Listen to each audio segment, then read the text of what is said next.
Hi guys, welcome back to another book review. So I'm going to go ahead and talk about this one. Yes, this is going to be a longer review. I'm going to tell you right now because I am going to talk about the entire series of Filthy Rich Vampires.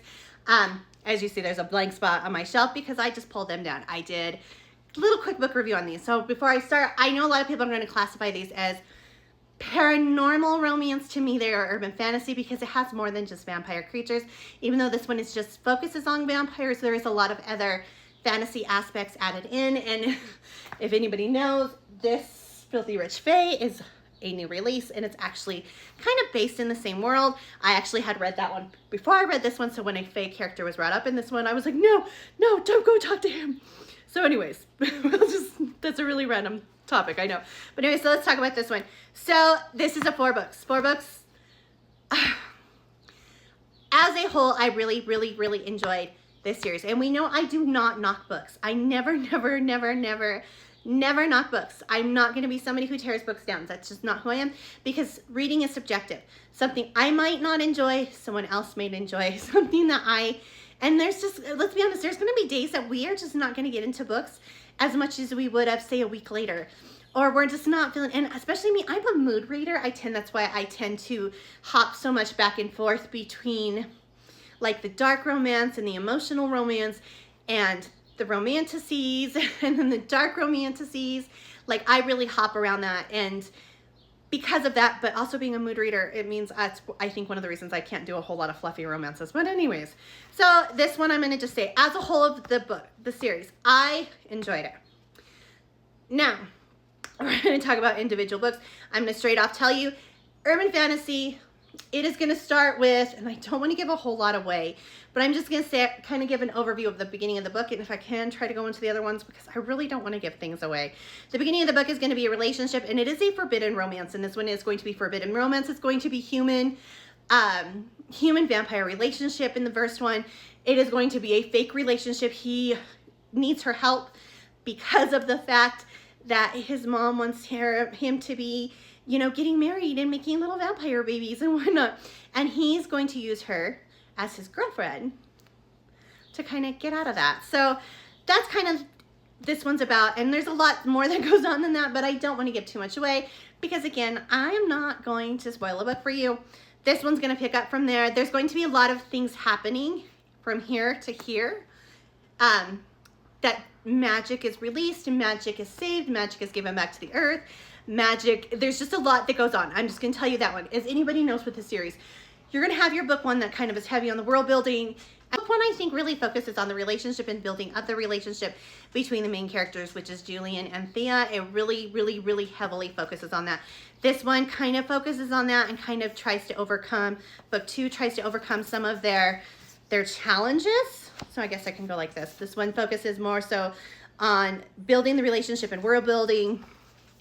This one, this one is going to focus more on the challenges that they're facing in their relationship, and it's still a forbidden romance, and there's just going to be a lot more discoveries and a lot of things they find out about themselves, and there's just going to be a lot of issues. This is the one that, if I had to say, brought the series down, and I'm not trying to knock the book. I'm not knocking the book, so don't think I'm not. This one just moved at a very slower pace for me. I had a harder time getting into this, and I liked the series as a whole, loved it, would recommend it. But I'm going to say, if you are somebody who's going to read this entire series, for me, this one I struggled with. It is one of the shorter books in the series, but I felt like this one was really kind of pushing the plot. In book one and book two, you kind of get like touches and hints of what's going on behind the scenes. You know there's more going on, and you know there's something secretive going on. I don't know. I just really struggled with this one, and I think that it didn't focus as much on the romance, and maybe that's why I struggled with it, because we know I am a huge romance reader, and so if it did not focus on the romance, then I'm going to struggle with it. And this one did, the romance was in there, but it was not top priority in this book, and so that's what I'm going to say on that one. It's just, if you struggled with the series, or if you're reading the series and you're just like, push through this one book. I liked book 4. I noticed when I was on Goodreads, her reviews on it slowly go down. They drop after book 3, and I'm sure that's because people like me were struggling through book 3, because it does move slow. It kind of is, it's a slower moving book. I'm just going to leave it at that. It's a slower moving book, and it really focuses heavily on the plot and building up the plot. It's more so, here's the best way to put it. So imagine building your world all over again in a way. So this one, I think that one's really what this one is. World building and plot building. That's just the best way to put it. And then maybe that's why I struggled, because, you know, you think you're through book one, you're like, oh, so much world building. Usually when you get farther into series, don't get me wrong, there's more things added in, there's more world building, but they gave you a little bit at a time to kind of build up the story. This one did not. This kind of throws it all in your face. And then this one is going to be the resolution of all the problems. It is going to be, it's just your neat bow. And it is thicker. It is going to be your neat bow. It is going to be what seals it all up. I did enjoy this one. There is a trope in it that's not one of my favorite tropes, but it's really not one of my favorite tropes, but that's okay. Like I said, that's, again, trying the book. That's a me thing. I'm picky on my tropes. And there is one trope in this one that I'm not crazy about, and I know it's one that a lot of other people are not crazy about, but I'm not surprised that it happened, because it was mentioned so much in the previous books that was kind of a requirement of their relationship and what was expected of him and her in a relationship. So I'm not really surprised. It just kind of threw me for a loop.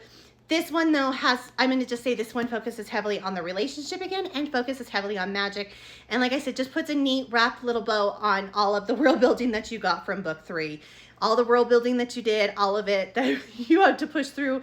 This one wraps it up, puts it on a nice, neat little bow, and ends it.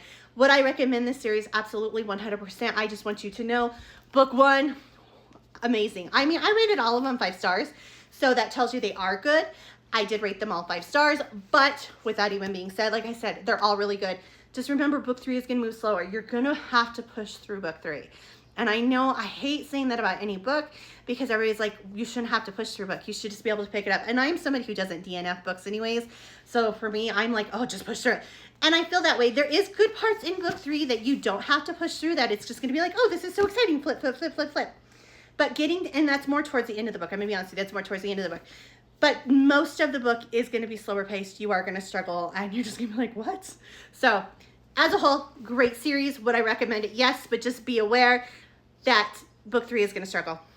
If you were somebody who likes faster moving books, it's going to be a little bit slower. Great series. I recommend it. I loved it. And I think you might too.